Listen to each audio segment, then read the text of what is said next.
Ryan McBeth is U.S. Army veteran and OSINT analyst. Welcome to our program, Ryan.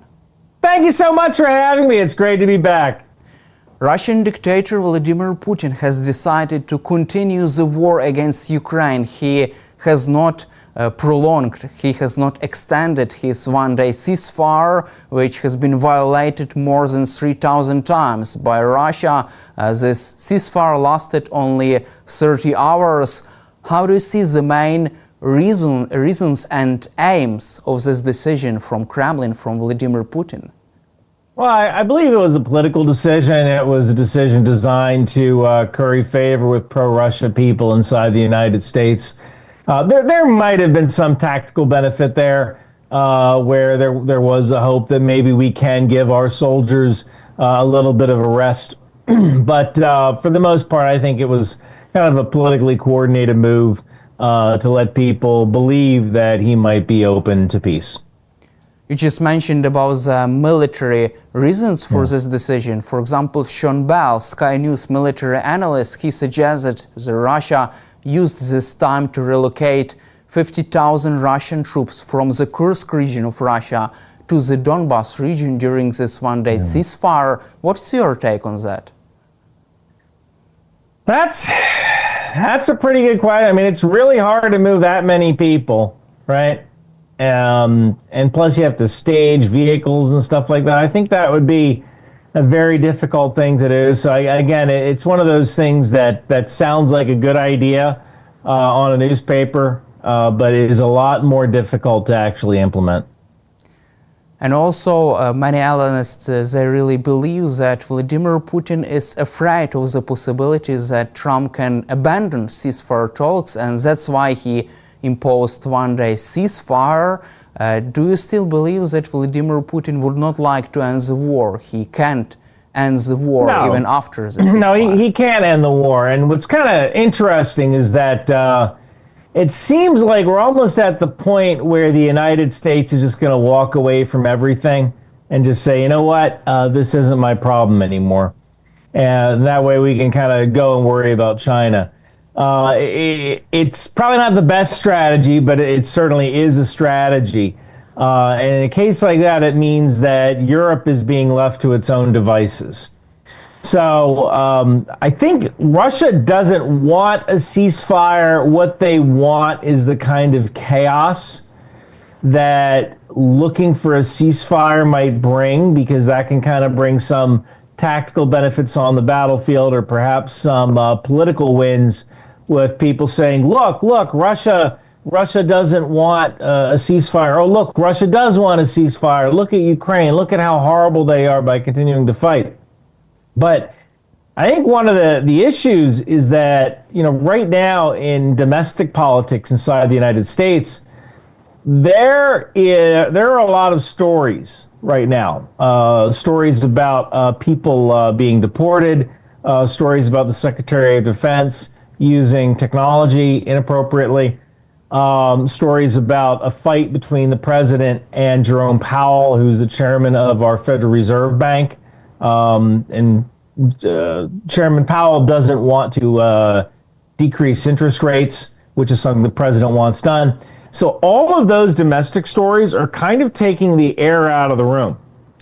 There's only so much room on a news feed or in a news show to show the stories of the world. So I think what Russia might be scared about here is that they kind of missed their opportunity. They kind of missed their window, because there's so much stuff going on domestically in the United States that nobody's really paying attention to the war in Ukraine anymore, at least in the United States, which is a bad thing. Russia needs someone to pay attention to it for its propaganda to work. So in a case like this, it might actually be bad news for Russia, because if nobody's listening to you, what's the purpose of propaganda? And do you believe that this was a propaganda failure by Vladimir Putin? As you just mentioned, nobody just even noticed this big development, so-called big development from Vladimir Putin. I don't think it's a failure. I suppose it's a failure in the big scheme of things, but it's certainly not something that they could anticipate. that outside circumstances would change things to the point that people were not paying attention anymore. It almost happened after October 7th in Israel, when Israel kind of took a lot of the air out of the room because so many people were talking about Israel. But, if nobody's listening to you, what's the point of spreading propaganda? It's very difficult to earn propaganda wins if everything on the news is what the president said today. And I don't think that was in Russia's calculus. But don't you think that Vladimir Putin really badly needs this ceasefire just to regroup his troops and to have some rest for another attacks on Ukraine? This is really popular opinion among many people and analysts. I actually don't think that. I don't think that while giving them a day of rest might be a tactical consideration, I don't particularly think they care to do that because, all right, you might be able to rotate troops off the line, give them a month's worth of rest and retraining, but I do not believe Russia really has the troops to actually give people rotations. So 30 days on the line, 30 days away from the front lines. Because if they had those troops, they would probably be doing that, right? And so since they don't have those troops and they're not doing that, it kind of makes sense that people are plugged into existing units in ones and twos. As people die, new people come in, they're plugged in. So it'd be great if they could rotate people, but that would mean you'd need an army that's currently twice the size of the soldiers that are in Ukraine right now, or that are occupying Ukraine right now. And that's just not doable for Russia, at least right now. So I don't really see Russia using a ceasefire to rearm and regroup. I don't really see it as that useful, because while it would be nice for people to rest, I don't really believe they have the troops to start any kind of rotation where they can get people to rest. So even if there is, for example, big 30-day ceasefire, Russia will not be able to rotate troops and to rotate ammunition, also weaponry and troops from Russia to Ukraine and from Ukraine to Russia. Yeah, I think that would be very difficult. I think both sides would have a very hard time performing any kind of refit. Ukraine, it's kind of interesting. They have the troops, right? They have people who are motivated. It's very difficult to go back to the well, right? Like the well is getting lower. At least the pool of volunteers is getting lower. Whereas Russia, the issue with Russia is that the pool of volunteers is kind of holding steady, but now you're competing with the civilian sector, right? So you have people who are making these weapon systems who are working in factories, and in Russia's case, they have to outbid the people that are making them the weapons. So if you're paid, let's say, I'm pulling this out of the air here, 50 rubles an hour as a factory worker making weapons. Well, that means you need to pay at least 50 rubles an hour as a soldier, right? Probably more, because being a soldier is more dangerous. So then people join the army because that's where the money is. So then the civilian sectors raise the amount of money that they're paying to work there. And so the army has to raise their money. So that's actually Ukraine. That's Russia's biggest problem. It's this runaway inflation where you have too few people chasing high wages, and Ukraine doesn't necessarily have that problem. And also, so you don't believe that Russia really needs a ceasefire right now? No, I mean, it wouldn't hurt to have a ceasefire and have your men rest, but I don't believe they need it in order to stay successful or in order to keep the pressure on Ukraine. And also, from your perspective, what is Vladimir Putin trying to achieve in these negotiations right now? Because he does participate in this process. His people participate. People are meeting American colleagues in different locations around the globe. Discussions are going on right now. What what are they doing? What is their objective right now in these negotiations? I believe their objective in the negotiations is to keep the negotiations going on as long as possible. Because as long as the negotiations are going on, you can send out propaganda saying, look, we're negotiating, but this group is choosing not to engage with us, right? I think that's kind of the goal of the negotiations. It's to create the opportunity to create propaganda. And at the end of the day, what you kind of have here is once a ceasefire happens, then there's really no more room to negotiate a ceasefire, right? So that's kind of an issue. So while it might seem counterintuitive that you don't want a ceasefire, even though a ceasefire would be helpful, this is one of those things that's Russia in a nutshell, right? Russia always seems to be a little counterintuitive to what you'd expect. And also, you're confident, according to our latest interview, that Russia will suddenly collapse. Do you feel that a ceasefire could bring the collapse of Russia closer or even more far away? How could this influence Russia's ability to exist as a state, as a united state? Russia could certainly collapse. That is a possibility. I don't think a ceasefire would cause a collapse, but I certainly think that if certain circumstances aren't met, especially if, one of the things President Trump had talked about was secondary sanctions, where the United States sanctions countries that are purchasing Russian oil. If you get to the point where nobody wants to buy Russian oil, it becomes very, very difficult to pay soldiers. And once that happens, soldiers are going to be loyal to a point, right? They're going to be loyal to the point that once they stop getting paid, that's a problem. And if it turns out they stop getting paid, kind of the next thing that happens is they start looking for ways to make money. And that's how soldiers become a mob, right? Now, the good thing about Ukraine is that Ukraine can get some funding from Europe in order to pay their soldiers' salaries. So they're not really an issue. But once you start seeing soldiers who don't get paid, they turn into mercenaries. And once they turn into mercenaries, now you have a mob. And that isn't good. And it was one time in the history, Prigozhin march on Moscow. Russia's mercenaries, led by Yevgeny Prigozhin, he was killed by probably Vladimir Putin, but they tried to capture Moscow to decapitate Vladimir Putin's regime. And so you're talking about this threat to the Russian regime, and that's why Kremlin is really afraid of mercenaries. Yeah. I mean, look, every soldier is what, 2-3 meals away from becoming a mercenary, right? When you think about it, they're 2-3 paychecks away from becoming a mercenary. So that's kind of something to think about. If Russia runs out of money to fund the war, it's not going to turn out good for Russia.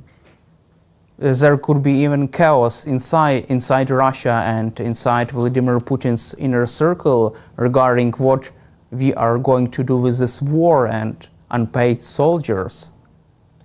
Yeah, that could certainly be an issue. Where, look, soldiers expect to get paid. And soldiers expect to have certain kinds of benefits, veterans benefits and so on. And when that goes away, you have young men who are physically fit, who are trained to use firearms. Granted, Russia's firearm laws are not as liberal as the laws of the United States, but that's never stopped young men with ideas from getting guns. And also, let's cover recent developments on the ground. Russia has conducted another assault in the south of Ukraine. However, Russia failed to achieve any kind of success. Ukrainian army repelled this attack, and Russia faced unsustainable losses again. Do you feel that Russia is trying to achieve something that is unachievable. It's impossible to achieve something like that, to also capture even more Ukrainian land on the other side of Dnipro River. All the land Vladimir Putin claims is the Russian one. Well, I'm sure they'd certainly like to, right? Like that is the ultimate goal. It's certainly like to take that land. The question is whether it's actually feasible to do so. And war is hard. And amphibious invasions are pretty darn hard too, or river crossings are pretty darn hard too. And I got to tell you, you can train for something as much as you like, but Murphy's Law, I don't know if that translates well into Ukrainian. The law of whatever can go wrong will go wrong. That always seems to rear its head whenever there's any kind of military operation. And one of the huge issues with Russia is that they just don't have the non-commissioned officers, the sergeants, who can make calls on the ground and respond to changing situations. And also, you just mentioned about the military operation. United Kingdom, France, and other European allies are preparing this big plan to deploy troops to Ukraine as a part of the coalition of willing after ceasefire. What is your assessment of this idea from a military point of view? Is this feasible for European allies without American backstop? Well, I mean, yes, France and Great Britain are two of the countries that could actually provide peacekeepers, mainly because they have the logistical tail to support them. I don't know how long they would be able to do it financially, or what that would look like, specifically with having their troops rotate in and out. I think France can field 3 divisions. The UK can field 2 if they activate their reserves. So there might not be physically enough troops. They might only be able to send 1 or 2 brigades each. And so now we're talking maybe 1,200 troops. That isn't a lot to cover an entire border. When you consider, Ukraine tends to have 1 brigade on the border every, I believe it's 20 miles or so. What that translates into kilometers is 25, maybe 20, I guess 26 or so, 28, I think, 28 kilometers roughly. They have a brigade. So that's the idea of fielding 3 brigades across the entire Ukrainian front. That's just, the front is just so massive. It's very difficult to do something like this without the actual physical troops. And I don't really know how Great Britain or the UK can square that circle, at least not without using troops from third-party countries, maybe non-aligned countries like Brazil or Indonesia or Saudi Arabia. And also another big idea to enforce air policing zone over Ukraine, to close Ukrainian skies after ceasefire, even at least over the west of Ukraine and central part of Ukraine. Would it be also feasible for UK and France to do so without American Air Force? Yes and no. So America has a lot of the airborne warning control planes. There are shared NATO planes as well, shared NATO AWACS. They call them E-3 Sentries. I believe Great Britain and France have their own radar planes, which you would need in order to enforce a no-fly zone. However, I don't know if their software is American made or American owned. And that's where things get tricky, because if America says, no, I don't want you to do this, and they use American software in order to perform their air traffic control, that can be an issue, right? That can be an issue. So I believe they have the physical capacity to do so.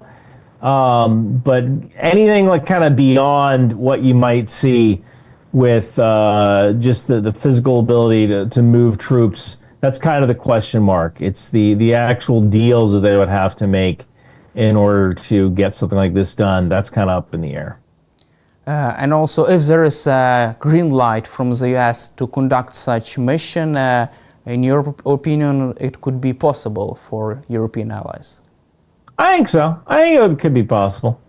Absolutely. They have the equipment. It's just I don't know whether some of that equipment has American roots, and so America would say, "Hey, you can't use this because you're using our tech," and whatever, right? Like people, things are really weird right now here. I wish I had better news for you, but things have gotten kind of weird, and I don't know where our president stands from one day to the next. You just mentioned about President Trump. Recently, he said that the ceasefire deal could be reached as soon as even this week. How can you assess the possibility of ceasefire deal broken this week, reached this week? Well, I think he's just saying words. Nothing's going to happen this week. It's just not. There's too much going on right now. And there's only so many hours in a day, and the president really doesn't have time to deal with absolutely everything. So, there's really not a lot. I think that can be accomplished with Ukraine this week. And also, there is interesting opinion. So, if Donald Trump abandons Ukraine, this would not be good news for Russian dictator Putin, because if US abandons Ukraine, Europe will take a lead in this process of supporting Ukraine. What is your opinion on that? And I didn't really believe this a couple of weeks ago, but now I'm starting to come to the conclusion that the United States abandoning Ukraine could probably be the worst possible thing for Russia. Right. Really? Right now, we've dangled weapons in front of Ukraine, saying, "Do what we say, or else you don't get these weapons. Do what we say, or else you don't get this satellite imagery." But kind of the issue here is that if Ukraine doesn't take the bait and respond to America's threats, then then America's threats are useless, right? And if America is trying to keep Russia in line by either funding Ukraine or defunding Ukraine, they're trying to kind of control Russia's movements with what's going on in Ukraine, then if America just takes itself out of the picture, well, now Russia has to maybe negotiate with Ukraine directly or with Europe directly. And Europe has a different view of Putin than America, right? America has these two big, beautiful oceans on either side. We're not very scared of Russia. But Europe, I've been to Europe. People are scared. And when you have something like that right next to your border, you tend to be a lot tougher than a country with two oceans, right? So, America leaving Europe to take care of this could actually be the worst thing possible for Russia. It's really interesting that also the new German Chancellor Friedrich Merz, he supports providing Ukraine with German-made Taurus cruise missile. What is your opinion, assessment of this weaponry, of this missile, and how could they influence the situation on the ground if such missiles are being provided to Ukraine by Germany? It's just another tool in the toolkit, right? It's not necessarily the weapon system. It's the biggest breakthrough is Germany providing offensive weapons, right? That's kind of the big deal here. It's that Germany would say, you know what, we're going to provide offensive weapons. It's not necessarily the type of weapon that's the big deal. It's the fact that they're doing offensive weapons at all. that you should kind of go, all right, yeah, that's pretty interesting. So, yeah, that's the notion that the type of cruise missile, that's not very important. It's the fact that Germany has decided to send offensive weapons that's kind of the breakthrough here. And you're confident that if the US abandons Ukraine, this could be the worst case scenario for Putin, and this would be more difficult for Russia to conduct negotiations with Europe, European allies, with Ukraine without American involvement. Yeah, I mean, it certainly could be a bad outcome for Russia and maybe a better outcome for Ukraine. It's almost like you're, I guess the best way to put it is it's almost like the United States is a boyfriend who just keeps telling you that you're worthless. Oh, you'll be nothing without us. You know, you can't leave me because you're going to be nothing unless you have me around. And what Ukraine probably needs to do is break up and start talking to that nice boy in the European Union who has given them weapons and so on. It's really interesting because some analysts believe that this is the reason why Putin declared one-day ceasefire just to stay in this game of negotiations to prove Trump that he can do something, that he would like to have a peace. Do you also think so, that Putin did that just to stay in this game of negotiations? That's certainly possible. Look, because he's competing against all the other scandals that are going on inside the United States.